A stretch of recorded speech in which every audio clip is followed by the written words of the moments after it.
نحمده ونصلي على رسوله الكريم اما بعد فاعوذ بالله من الشيطان الرجيم بسم الله الرحمن الرحيم يا ايها الذين آمنوا اجتنبوا كثيرا من الظن ان بعض الظن اثم ولا تجسسوا ولا يغتب بعضكم بعضا أيحب أحدكم أن يأكل لحم أخيه ميتا فكرهتموه واتقوا الله ان اللہ تواب الرحیم صدق اللہ العظیم۔ یا ایھا الذین آمنوا، اے ایمان والو، اجتنبوا کثیرا من الظن، بہت سے گمانوں سے بچا کرو، ان بعض الظن اثم، کہ بعض گمان گناہ ہوتے ہیں، ولا تجسسوا، اور سراغ مت لگایا کرو، تجسس مت کیا کرو، ولا یغتب بعضکم بعضا، اور کوئی کسی کی غیبت نہ کیا کرے، ایحب احدکم، کیا تم میں سے کوئی اس بات کو پسند کرتا ہے کہ ان یأکل لحم اخیہ، کہ اپنے مرے ہوئے بھائی کا گوشت کھائے، فَكَرِهْتُمُوهُ، اس کو تم ناگوار سمجھتے ہو، وَاتَّقُوا اللَّهَ، اللہ سے ڈرتے رہو، ان اللہ تواب الرحیم، بے شک اللہ بڑا توبہ قبول کرنے والا مہربان ہے۔ یہ آیت کریمہ باہمی حقوق اور آداب معاشرت کے متعلق احکام پر مشتمل ہے۔ نمبر 1، اس میں اللہ رب العزت نے 3 چیزوں کو حرام قرار دے دیا۔ نمبر 1، بدگمانی، یعنی کسی شخص پر بغیر کسی قوی دلیل کے کسی عیب یا گناہ کا الزام لگانا۔ نمبر 2، تجسس، یعنی کسی پوشیدہ عیب کا سراغ لگانا۔ نمبر 3، غیبت، یعنی کسی غیر موجود آدمی کے متعلق کوئی ایسی بات کرنا کہ جب وہ اس کو سنے تو اس کو ناگوار گزرے۔ اللہ رب العزت نے ان تینوں چیزوں کو حرام قرار دیا۔ اب ذرا تفصیل کے ساتھ، سب سے پہلی چیز کہ اللہ رب العزت نے بدگمانی سے منع فرمایا،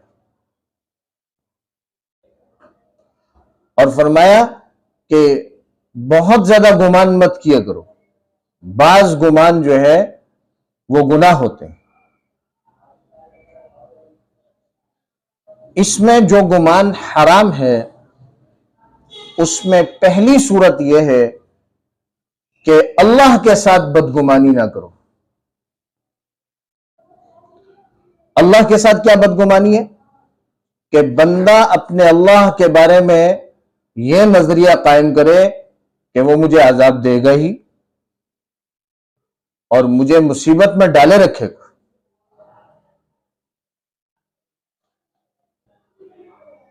اور یہ گویا اللہ کی رحمت اور اس کی مغفرت سے مایوسی ہے۔ حضرت جابر رضی اللہ تعالیٰ عنہ کی روایت ہے، نبی کریم صلی اللہ علیہ وسلم نے ارشاد فرمایا، لا يموتن احدکم الا وهو يحسن الظن باللہ، کہ تم میں سے کوئی شخص اس کے بغیر نہ مرے، اسے موت نہ آئے کہ اس کا اللہ کے ساتھ اچھا گمان، اللہ کے ساتھ اس کا کیا ہوئی؟ اچھا گمان۔ ایک اور حدیث میں رسول اللہ صلی اللہ علیہ وسلم نے ارشاد فرمایا کہ اللہ رب العزت فرماتے ہیں، انا عند ظن عبدی بی،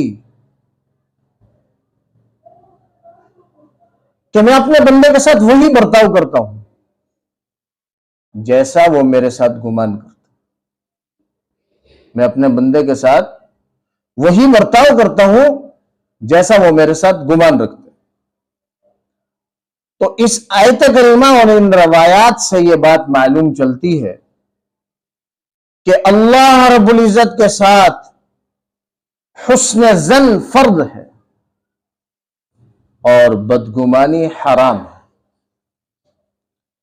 اور دوسری بدگمانی کی حرام صورت یہ ہے کہ بظاہر ایک انسان بھلا معلوم ہوتا ہے، اچھا معلوم ہوتا ہے، اس میں بظاہر کوئی ایسا عیب موجود نہیں، اور کوئی شخص بغیر قوی دلیل کے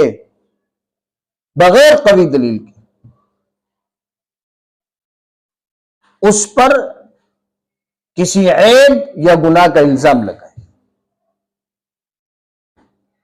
اس کے ساتھ بدگمانی کرے. فرمایا کہ یہ بدگمانی کرنا کیا ہے بھائی؟ حرام. یہ بدگمانی کرنا کیا ہے بھائی؟ حرام. حضرت ابو ہریرہ رضی اللہ تعالی عنہ سے روایت ہے، رسول اللہ صلی اللہ علیہ وسلم نے ارشاد فرمایا، ایاکم والظن، گمان سے بچو، کثرت کے ساتھ گمان کرنے سے بچو. فإن الظن اکذب الحدیث، کہ یہ جو گمان ہے، بدگمانی ہے، یہ بہت جھوٹی بات، یہ بہت جھوٹی بات، اس سے بچو. تو اللہ رب العزت نے یہاں کسی نبی کریم صلی اللہ علیہ وسلم کی اس روایت سے بھی پتہ چلا کہ کسی مسلمان کے ساتھ بھی بدگمانی کی اجازت نہیں ہے. اور یہ آداب معاشرت اگر ہم تھوڑا سا غور و فکر کریں کہ آج ہمارا خاندانی نظام ٹوٹ پھوٹ کا شکار کیوں ہو رہا ہے، تو اس کے پیچھے ایک بڑی وجہ نظر آئے گی، وہ بدگمانی. ہم کسی بھی انسان کے بارے میں اپنی مرضی سے ایک گمان دل میں بٹھا لیتے، پھر اس گمان کو پروان چڑھاتے چڑھاتے چڑھاتے وہ دل میں اس قدر مضبوط ہو جاتا ہے کہ اس کے بارے میں پھر ہماری حتمی رائے وہی ہوتی ہے، ہم اس سے پیچھے ہٹنے کے لیے تیار نہیں.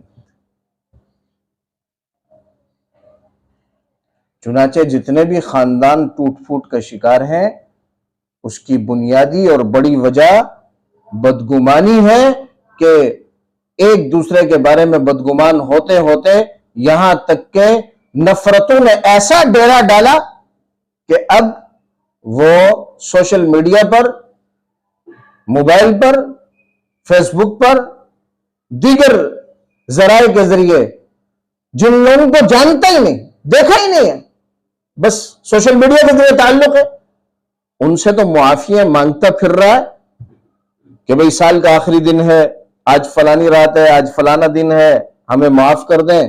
لیکن اپنے ہی گھر میں، اپنے ہی خاندان میں، اپنے ہی تعلق واسطے والوں میں جن سے بدگمانی کر کر کے یہاں تک پہنچ گئے کہ ان سے تعلقات ٹوٹ گئے، ان سے معافی مانگنے کی نوبت نہیں آتی. ضرورت اس بات کی ہے کہ ہم بدگمانی سے بچیں، اور اگر کسی کے بارے میں بدگمانی پیدا ہو گئی ہے تو جا کر اس سے پوچھیں کہ آپ کے بارے میں میری یہ رائے ہے، میں اس میں درست ہوں یا غلط ہوں. اور اگر وہ اپنی صفائی پیش کر دے تو پھر اپنے اس بدگمانی کو اپنے اندر سے نکالیں اور اللہ سے توبہ کریں، کیونکہ اللہ رب العزت نے بدگمانی سے منع فرمایا. دوسری بات جو اس آیت کریمہ میں جس سے منع کیا گیا ہے وہ ہے تجسس. وَلَا تَجَسَّسُوا، کسی کی ٹو میں نہ لگے، کسی کی عیب کی تلاش میں نہ لگے. یہاں پر وَلَا تَجَسَّسُوا میں دو قراتیں ہیں، ایک وَلَا تَجَسَّسُوا اور ایک ہے وَلَا تَحَسَّسُوا، جیم کے ساتھ بھی ہے اور ہا کے ساتھ بھی. چنانچہ ابو ہریرہ رضی اللہ تعالیٰ عنہ کی جو روایت، اس میں روایت میں وضاحت کے ساتھ یہ دونوں الفاظ موجود ہیں، لا تجسسوا ولا تحسسوا، اور دونوں کے معنی قریب قریب ہیں۔ امام اخفش رحمہ اللہ نے ان دونوں میں فرق بیان فرمایا کہ تجسس جو جیم کے ساتھ ہے، ولا تجسسوا، ان چیزوں کے پیچھے لگنے سے بچ جاؤ کہ جن کو لوگوں نے آپ سے چھپا کر رکھا، لوگ آپ سے چھپاتے پھر رہے ہیں، اس کی ٹو میں مت لگے، اس کا سراغ مت لگائے۔ اور تحسسوا ہا کے ساتھ یہ مطلق امر ہے کہ مطلق کسی کی ٹو میں نہ لگے۔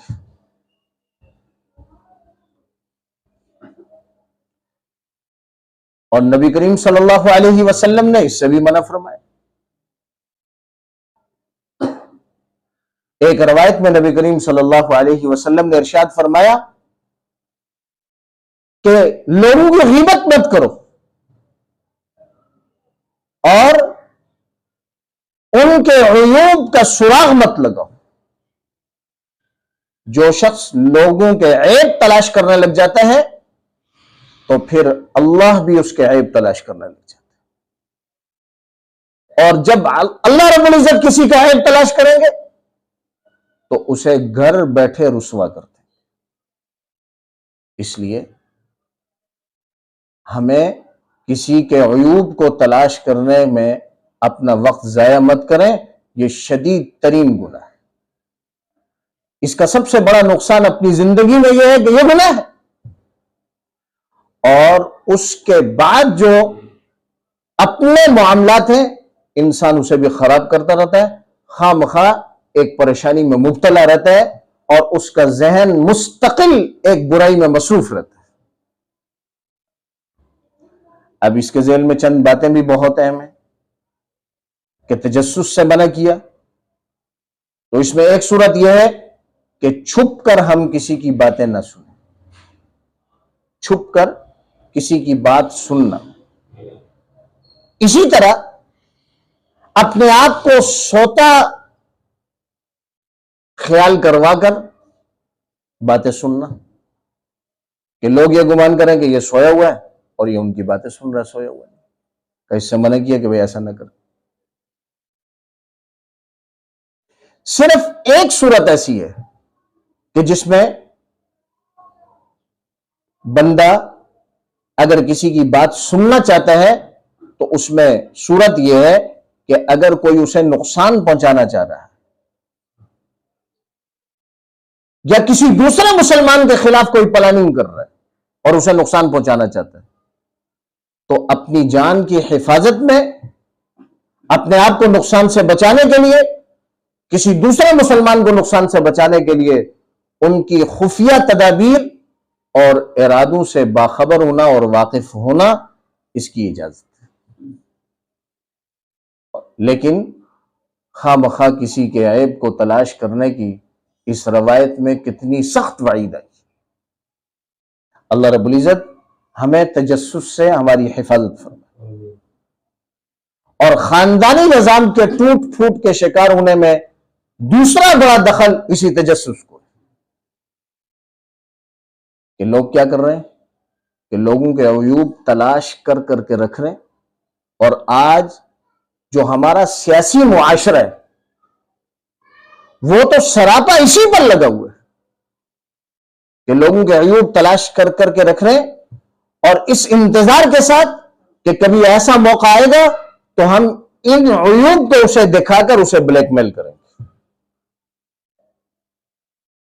چنانچہ کسی کا موبائل چیک کرنا اس تجسس کے ساتھ، اس کے موبائل میں کیا چیز ہے، کیا دیکھتا ہے، کیا پڑھتا ہے، یہ بھی تجسس میں ہے، سوائے اس کے کہ ماں باپ یا گھر کا کوئی بڑا فرد وہ اپنے بچوں کی نگرانی کے لیے ان کے موبائل چیک کرنا اس کی ذمہ داری بھی ہے اور ضرورت بھی ہے کہ اسے اپنی نگرانی میں رکھے۔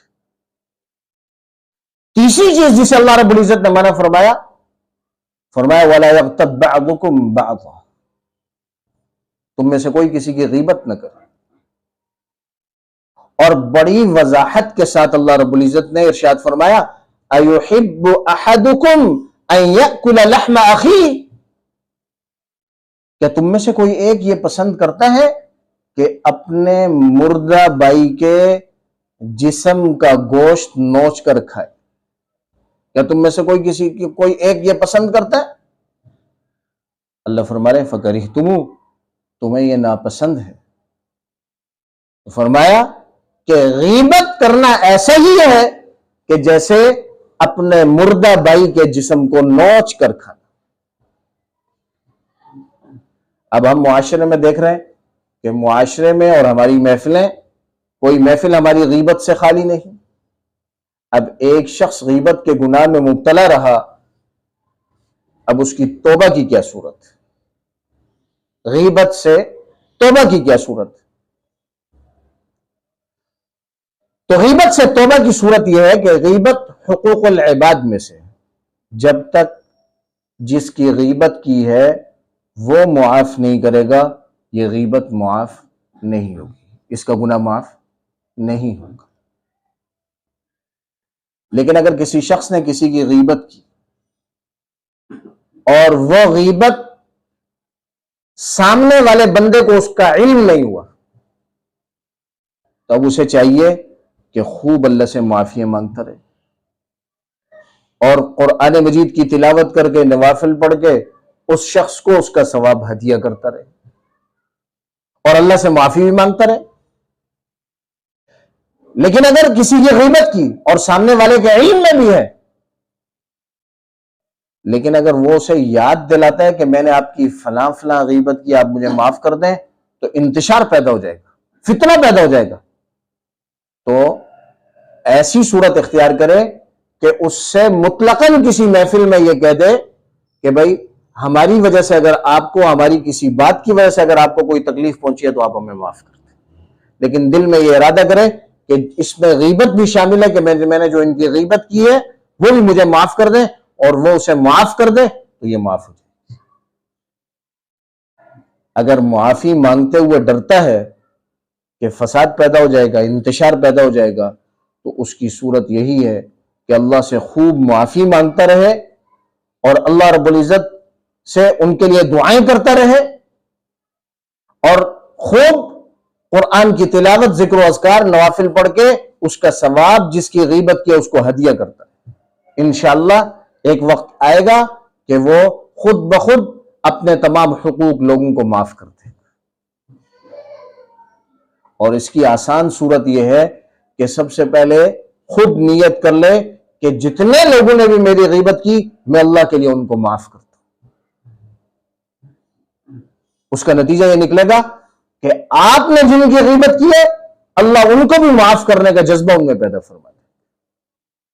اللہ تبارک و تعالی سے دعا ہے کہ اللہ رب العزت ہمیں بدگمانی، تجسس اور غیبت سے ہم سب کی حفاظت فرمائے۔